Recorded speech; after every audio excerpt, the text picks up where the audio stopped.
নমস্কার বন্ধুরা, আজ আমি আপনাদের শোনাব সত্যজিৎ রায়ের সৃষ্টি তারিণী খুড়োর একটি গল্প, লখনৌয়ের ডুয়েল। গল্পটি শুনে ভালো লাগলে চ্যানেলটিকে সাবস্ক্রাইব করবেন এবং এরকম আরও গল্প শুনতে পাশে থাকা বেল আইকনটিকে ক্লিক করে রাখবেন। তাহলে চলুন গল্পটা শুরু করি।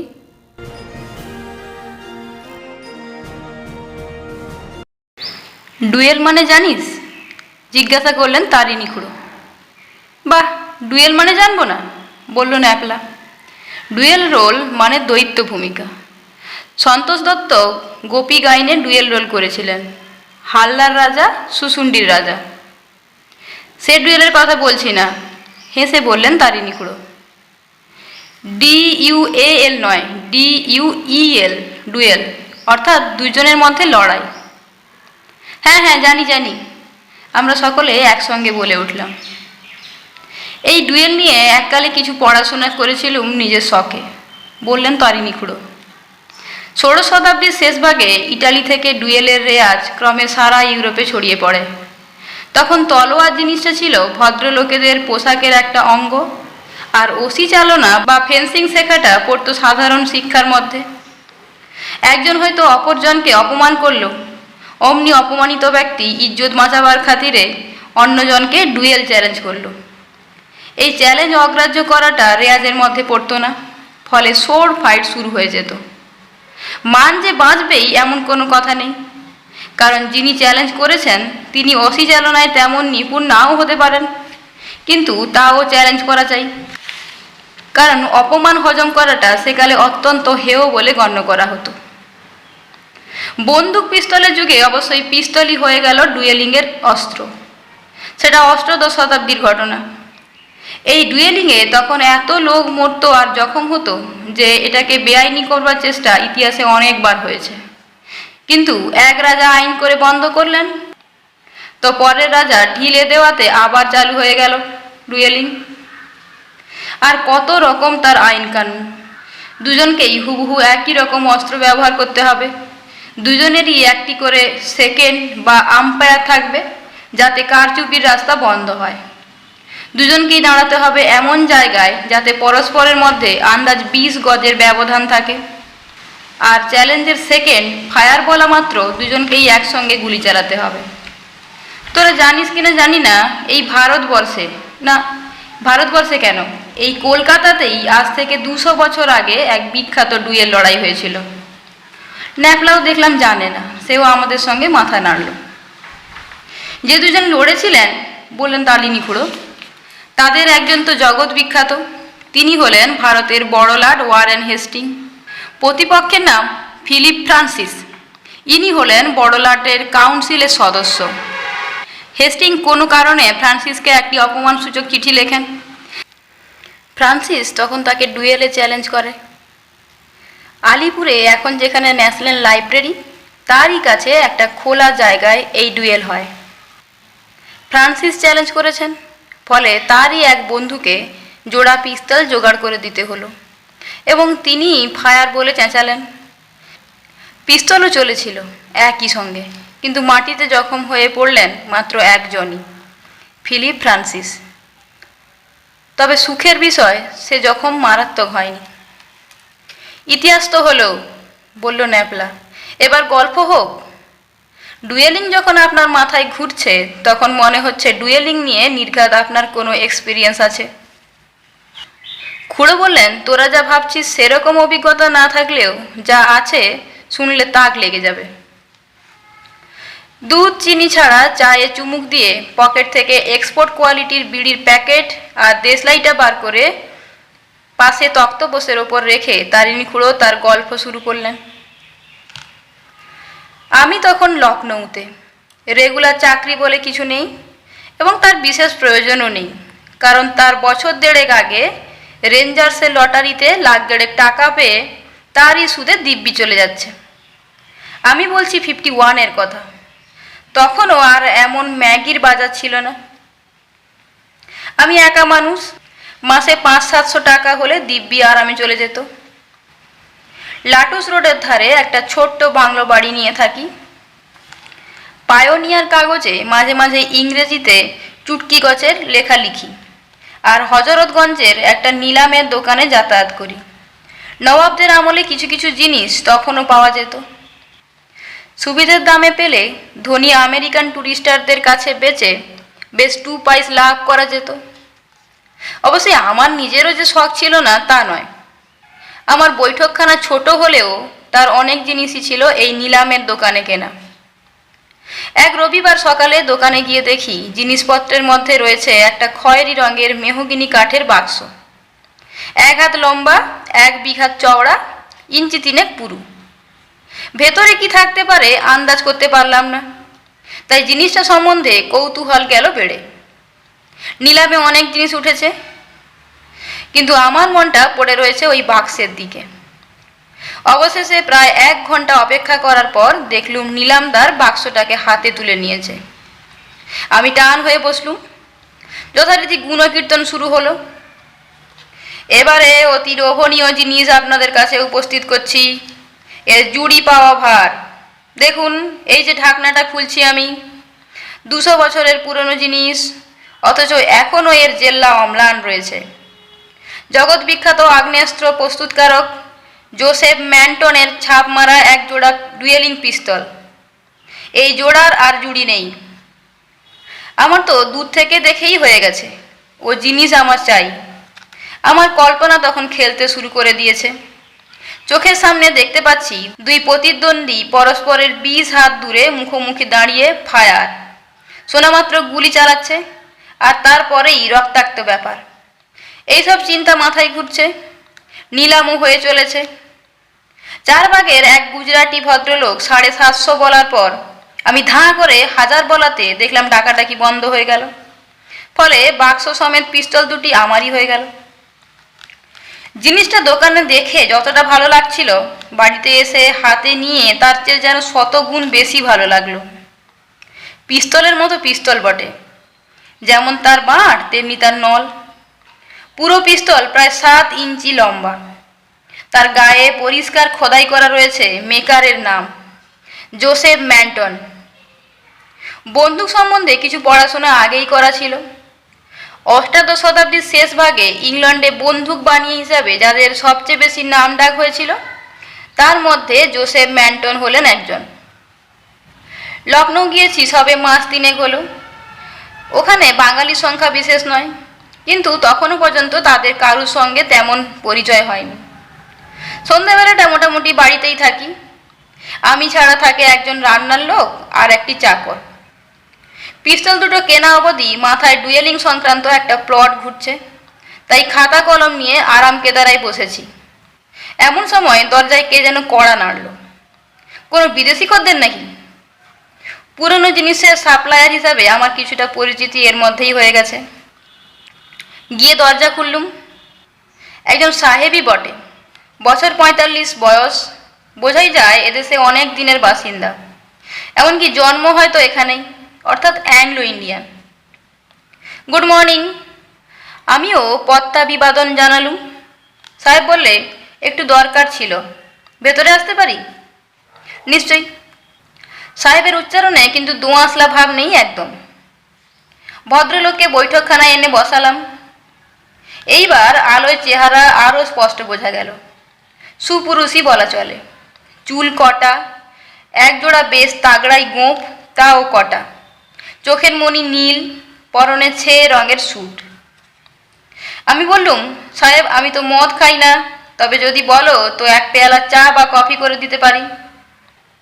সাহেব বলল যে তার কিছুই দরকার নেই, সে এইমাত্র বাড়ি থেকে ডিনার খেয়ে আসছে। তারপর তার আসার কারণটা বললেন। তোমায় আজ সকালে দেখলুম হজরতগঞ্জের অকশন হাউসে। তুমিও ছিলে বুঝি সেখানে?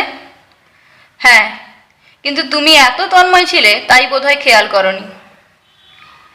আসলে একটা জিনিসের ওপর খুব লোভ ছিল, সেটা তো তোমার হয়ে গেল শেষ পর্যন্ত। ডুয়েলিং পিস্তল, জোসেফ ম্যান্টনের তৈরি। You are very lucky. আমি একটা কথা জিজ্ঞাসা না করে পারলাম না। ওটা কি আপনার কোনো চেনা লোকের সম্পত্তি ছিল? হ্যাঁ, তবে সে বহুদিন হলো মারা গেছে। তারপর কোথায় চলে গিয়েছিল জিনিসটা জানতাম না। ওটা কি আমি একবার হাতে নিয়ে দেখতে পারি? কারণ ওটার সঙ্গে একটা কাহিনী জড়িয়ে রয়েছে তাই। আমি সাহেবের হাতে পিস্তলের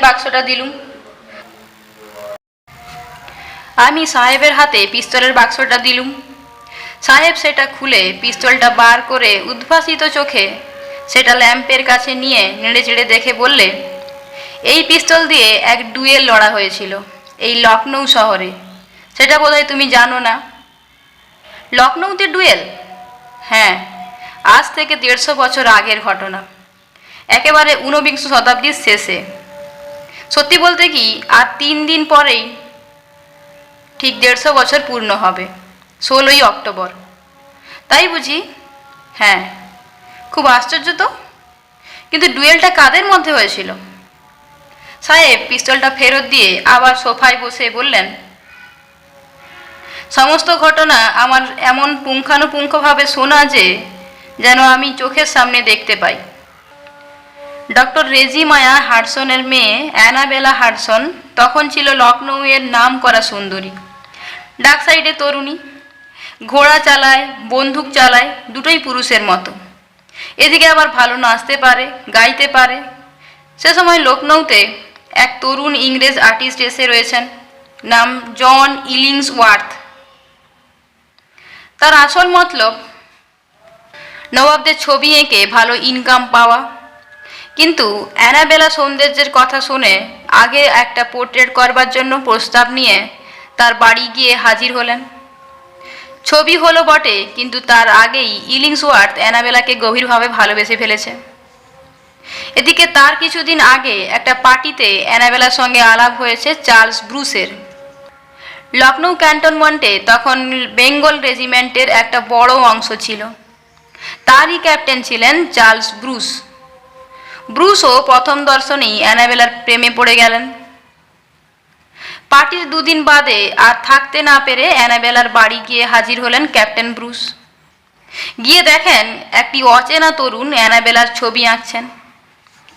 ইলিংসওয়ার্থ তেমন জোয়ান পুরুষ না হলেও চেহারাটা তার মন্দ ছিল না। তার হাবভাবে তিনিও যে অ্যানাবেলার প্রতি অনুরক্ত এটা বুঝতে ব্রুসের দেরি লাগলো না। শিল্পী যাত্রাকে ব্রুস এমনিতেই অবজ্ঞা করতেন। বর্তমান ক্ষেত্রে তিনি অ্যানাবেলার সামনেই ইলিংসওয়ার্থকে একটা অপমানসূচক কথা বলে বসলেন। ইলিংসওয়ার্থের মধ্যে যা গুণ ছিল তা সবই শিল্পী সুলভ গুণ, আর তার প্রবৃত্তিগুলি ছিল কোমল। কিন্তু আজ অ্যানাবেলার সামনে এই অপমান তিনি হজম করতে পারলেন না। তিনি ব্রুসকে ডুয়েলে চ্যালেঞ্জ করে বসলেন। ব্রুসও খুশি মনে সে চ্যালেঞ্জ গ্রহণ করলেন। ডুয়েলিংয়ের দিনক্ষণ ঠিক হয়ে গেল, 16ই অক্টোবর ভোর 6টা। তুমি জানো বোধহয় যে যারা ডুয়েল লড়বে তাদের একজন করে সেকেন্ডের দরকার হয়। আমি বললাম, জানি। এরা আম্পায়ারের কাজ করে, অর্থাৎ লক্ষ্য রাখে যে ডুয়েলিংয়ের সময় নিয়মগুলো ঠিকভাবে পালিত হচ্ছে কিনা। হ্যাঁ, সচরাচর সেই সেকেন্ডই হয় যে ডুয়েল লড়বে তার বন্ধু স্থানীয় কেউ।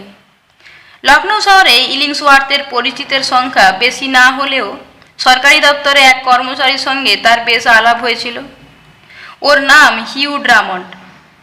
ইলিংসওয়ার্থ ড্রামন্ডকে অনুরোধ করলেন একজোড়া ভালো পিস্তল জোগাড় করে দিতে, কারণ ডুয়েলের নিয়ম অনুযায়ী দুটো পিস্তল ঠিক একই রকম হওয়া চাই। এছাড়া ইলিংসওয়ার্থের দ্বিতীয় অনুরোধ হলো ড্রামন্ড যেন তার সেকেন্ডের কাজ করেন। ড্রামন্ড রাজি হলেন। অন্যদিকে ক্যাপ্টেন ব্রুস তার বন্ধু ফিলিপ মস্কনকে তার সেকেন্ড করলেন। ডুয়েলের দিন এগিয়ে এলো। এর ফলাফল যে কী হবে সে সম্বন্ধে কারুর মনে কোনো সন্দেহ নেই, কারণ পিস্তলে ক্যাপ্টেন ব্রুসের লক্ষ্য অব্যর্থ, আর ইলিংসওয়ার্থ তুলি চালনায় নিপুণ হলেও পিস্তল চালনায় একেবারেই অপটু। এই পর্যন্ত বলে সাহেব থামল। আমি ব্যগ্রভাবে জিজ্ঞাসা করলুম, শেষ পর্যন্ত কি হলো? সাহেব মৃদু হেসে বলল, প্রতি বছর 16ই অক্টোবর ভোর 6টায় এই ঘটনার পুনরাবৃত্তি ঘটে। কোথায়? ঘটনাটা যেখানে ঘটেছিল সেখানে, দিলখুশার পশ্চিমে গোমতী নদীর কাছে একটা মাঠে তেঁতুল গাছের নিচে। পুনরাবৃত্তি মানে? যা বলছি তাই। ওখানে তরসু ভোর 6টায় গেলে পুরো ঘটনাই চোখের সামনে ঘটতে দেখতে পাবে। বলছো কি? এ তো ভৌতিক ব্যাপার। আমার কথা মানার কোনো বাধ্যবাধকতা নেই, তুমি নিজে গিয়েই যাচাই করে এসো 3 দিন পরে। কিন্তু আমি কি জায়গাটা ঠিক চিনে যেতে পারবো? আমি তো বেশি দিন হলো এখানে আসিনি, লখনৌয়ের ভূগোলটা এখনও। তুমি দিলখুশা চেনো তো? তা চিনি। দিলখুশারের বাইরে আমি 6:45 তোমার জন্য অপেক্ষা করব। বেশ, তাই কথা রইল। সাহেব বিদায় নিয়ে চলে গেল। তারপরই খেয়াল হলো যে ভদ্রলোকের নামটাই জানা হয়নি। অবশ্যই সেও আমার নাম জিজ্ঞাসা করেনি। যাই হোক, নামটা বড় কথা নয়, যে কথাগুলো সে বলে গেল সেগুলি হলো আসল। বিশ্বাস হচ্ছিল না যে এই শহরে এককালে এরকম রোমান্টিক একটা ব্যাপার ঘটে গেছে, এবং আমারই হাতে রয়েছে একজোড়া পিস্তল, যেগুলো এই ঘটনায় একটা বিশেষ ভূমিকা গ্রহণ করেছিল। কিন্তু শেষ পর্যন্ত কার ভাগ্যে জুটলো অ্যানাবেলা হাডসন?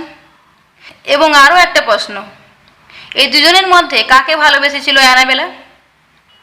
আশা করি 16 তারিখে অভিযানে এই সব প্রশ্নের জবাব মিলবে। ক্রমে এগিয়ে এলো 16ই অক্টোবর। 15ই রাত্রিরে একটা গানের জলসা থেকে বাড়ি ফিরছি। রাস্তায় দেখা সেই সাহেবের সঙ্গে। বলল, তোমার বাড়িতেই যাচ্ছিলাম, তোমাকে মনে করিয়ে দেবার জন্য। আমি বললাম, আমি যে শুধু ভুলিনি তা নয়, অত্যন্ত উদ্গ্রীব হয়ে আগামীকাল সকালের জন্য অপেক্ষা করে আছি। সাহেব চলে গেল। ঘড়িতে অ্যালার্ম দিয়ে ভোর 5টায় উঠে 1 কাপ চা খেয়ে গলায় একটা মাফলার চাপিয়ে নিয়ে একটা টাঙ্গা করে বেরিয়ে পড়লুম দিলখুশারের উদ্দেশ্যে। শহরের একটু বাইরে দিলখুশা এককালে ছিল নবাব সাদাত আলীর বাগান বাড়ি। চারিদিকে ঘেরা প্রকাণ্ড পার্কে হরিণ চড়ে বেড়াতো। কখনো কখনো জঙ্গল থেকে একাত্রা চিতা বাঘও নাকি এসে পড়তো বাড়ির ত্রিসীমানায়। এখন সেই বাড়ির শুধু খোলটাই রয়েছে, তবে তার পাশে একটা ফুল বাগিচা এখনও মেনটেন করা হয়, লোকে সেখানে বেড়াতে যায়। 6টা বাজতে 20 মিনিটে গন্তব্যস্থলে পৌঁছে টাঙ্গাওয়ালাকে বললুম, তুমি যদি আধ ঘন্টা অপেক্ষা করো তাহলে আমি আবার এই গাড়িতে বাড়ি ফিরে যেতে পারি। উর্দুটা ভালো জানা ছিল আগেই, তাই বোধহয় খানদানি আদমি ভেবে টাঙ্গাওয়ালা রাজি হয়ে গেল। গাড়ি থেকে নেমে কয়েক পা এগোতেই একটা অর্জুন গাছের পাশে এসে দেখি সাহেব দাঁড়িয়ে আছে। বললে সেও নাকি মিনিট 5 হলো এসেছে। লেটস গো দেন। বললুম, চলো সাহেব, তুমিই তো পথ জানো, তোমার পিছু নেব আমি। মিনিট 5 হাঁটতেই একটা খোলা মাঠে এসে পড়লুম। দূরে বিশেষ কিছু দৃষ্টিগোচর হয় না, কারণ চারিদিকে একটা আবছা কুয়াশায় ঢাকা। হয়তো ডুয়েলের দিনও ঠিক এমনি কুয়াশা ছিল। আগাছা আর কাঁটা ঝোপে ঘেরা একটা পোড়ো বাড়ির কাছে এসে সাহেব থামল। দেখেই বোঝা যায় সেটা প্রাচীনকালে কোনো সাহেবের বাড়ি ছিল। অবশ্যই আমাদের কারবার এই বাড়িটাকে নিয়ে নয়, সেটাকে পেছনে ফেলে আমরা দাঁড়ালাম পূর্ব দিকে মুখ করে।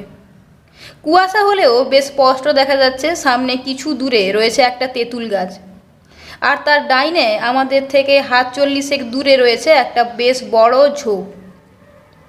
আর সব কিছুর পিছন দিয়ে বয়ে চলেছে গুমতি নদী। নদীর পেছনে কুয়াশা হলেও আন্দাজ করা যায় ওদিকটায় বসতি নেই। সব মিলিয়ে অত্যন্ত নিরিবিলি পরিবেশ। শুনতে পাচ্ছ? সাহেব হঠাৎ জিজ্ঞাসা করল। কান পাততেই শুনতে পেলুম ঘোড়ার খুরের শব্দ। গাটা যে ছমছম করছিল না তা বলতে পারি না, তবে তার সঙ্গে একটা অভিনব অভিজ্ঞতার চরম প্রত্যাশা। এইবার দেখলুম 2 অশ্বারোহীকে আমাদের বাঁ দিকে বেশ দূর দিয়ে এসে তেঁতুল গাছটার নিচে দাঁড়ালেন। এরা দুজনেই কি লড়বেন? আমি ফিসফিসিয়ে জিজ্ঞাসা করলুম। সাহেব বলল, 2 জন নয়, 1 জন। 2 জনের মধ্যে লম্বাটি হলেন জন ইলিংসওয়ার্থ, অর্থাৎ যিনি চ্যালেঞ্জ করেছেন, আর অন্যজন ইলিংসওয়ার্থের সেকেন্ড ও বন্ধু হিউ ড্রামন্ড। ওই দেখো ড্রামন্ডের হাতে সেই মেহগিনি বাক্স। সত্যি তো। এবার বুঝলুম আমার রক্ত চলাচল দ্রুত হতে শুরু করেছে। আমি যে 150 বছর আগের একটা ঘটনা আজ 1950 সালে লখনৌ শহরে দাঁড়িয়ে দেখতে চলেছি, সেই চিন্তা আমার হৃদস্পন্দন বাড়িয়ে দিয়েছে। মিনিট খানিকের মধ্যেই 2টো ঘোড়ায় ক্যাপ্টেন ব্রুস ও তার সেকেন্ড ফিলিপ মস্কন এসে পড়লেন। তারপর ড্রামন্ড বাক্স থেকে পিস্তল দুটো বার করে তাতে গুলি ভরে ব্রুস ও ইলিংসওয়ার্থের হাতে দিয়ে তাদের যেন কী সব বুঝিয়ে দিলেন। পেছনের আকাশ গোলাপি হতে শুরু করেছে, গোমতী নদীর জলে সেই রং প্রতিফলিত। ব্রুস ও ইলিংসওয়ার্থ এবার পরস্পরের মুখোমুখি দাঁড়ালেন। তারপর মুখ ঘুরিয়ে দুজনেই গুনে গুনে 14 পা হেঁটে গিয়ে আবার দাঁড়িয়ে পিছনে ফিরে মুখোমুখি হলেন। এতক্ষণ পর্যন্ত কোনো শব্দ শুনতে পাইনি, কিন্তু এবার দুই প্রতিদ্বন্দ্বীর পিস্তল উঁচিয়ে পরস্পরের দিকে তাক করার পর স্পষ্ট কানে এলো ড্রামন্ডের আদেশ, ফায়ার। পর মুহূর্তেই শুনলাম একসঙ্গে দুটি পিস্তলের গর্জন। আশ্চর্য হয়ে দেখলাম যে ব্রুস ও ইলিংসওয়ার্থ দুজনেরই দেহ একসঙ্গে মাটিতে লুটিয়ে পড়ল। সেই সঙ্গে আর একটা দৃশ্য আমাকে আরও অবাক করে দিল। যে ঝোপটার কথা বলছিলাম সেটার পেছন থেকে একজন মহিলা ছুটে বেরিয়ে কুয়াশায় অদৃশ্য হয়ে গেল। ফলাফল তো দেখলে, বললে সাহেব। এই ডুয়েলে দুজনেরই মৃত্যু হয়েছিল। বললাম, তা তো বুঝলাম, কিন্তু ঝোপের পেছন থেকে একজন মহিলা বেরিয়ে চলে গেলেন, তিনি কে? That was Annabella. অ্যানাবেলা? ইলিংসওয়ার্থের গুলিতে ক্যাপ্টেন ব্রুস মরবে না এটা অ্যানাবেলা বুঝেছিল, অথচ ওর দরকার ছিল যাতে দুজনেই মরে। তাই সে আর ঝুঁকি না নিয়ে ফায়ার বলার সঙ্গে সঙ্গে নিজেই পিস্তল দিয়ে ব্রুসকে মারে। ইলিংসওয়ার্থের গুলি ব্রুসের গায়ে লাগেনি। কিন্তু অ্যানাবেলার এই আচরণের কারণ কি? কারণ সে দুজনের একজনকেও ভালোবাসেনি। ও বুঝেছিল ইলিংসওয়ার্থ মরবেন এবং ব্রুস বেঁচে থেকে ওকে বিরক্ত করবেন। সেটা ও চায়নি, কারণ সে আসলে ভালোবাসতো আরেকজনকে, যাকে সে পরে বিয়ে করে এবং যার সঙ্গে সুখে ঘর করে। আমার চোখের সামনে দেখতে পাচ্ছি যে 150 বছরের পুরনো ডুয়েলের দৃশ্য দ্রুত মিলিয়ে আসছে। কুয়াশাও যেন আরও ঘন হচ্ছে। আমি আশ্চর্য হয়ে অ্যানাবেলার কথা ভাবছি। এমন সময় একটা নারী কণ্ঠ শুনতে পেয়ে চমকে উঠল। Hugh, Hugh! অ্যানাবেলা ডাকছে, বললে সাহেব। আমার দৃষ্টি এবার সাহেবের দিকে ঘুরতেই শরীরের মধ্যে দিয়ে একটা বিস্ময় এবং আতঙ্কের শিহরণ খেলে গেল। এ কাকে দেখছি চোখের সামনে? এর পোশাক বদলে গেল কি করে? এ যে সেই 150 বছর আগের পোশাক। তোমাকে আমার পরিচয় দেওয়া হয়নি, বলল সাহেব। তার গলার স্বর যেন বহু দূর থেকে ভেসে আসছে। আমার নাম হিউ ড্রামন্ড। ইলিংসওয়ার্থের বন্ধুকেই ভালোবাসতো অ্যানাবেলা। Good bye. আমি মন্ত্রমুগ্ধের মতো দেখলাম সাহেব ওই পোড়া বাড়িটার দিকে অগ্রসর হয়ে কুয়াশার মধ্যে মিলিয়ে গেল।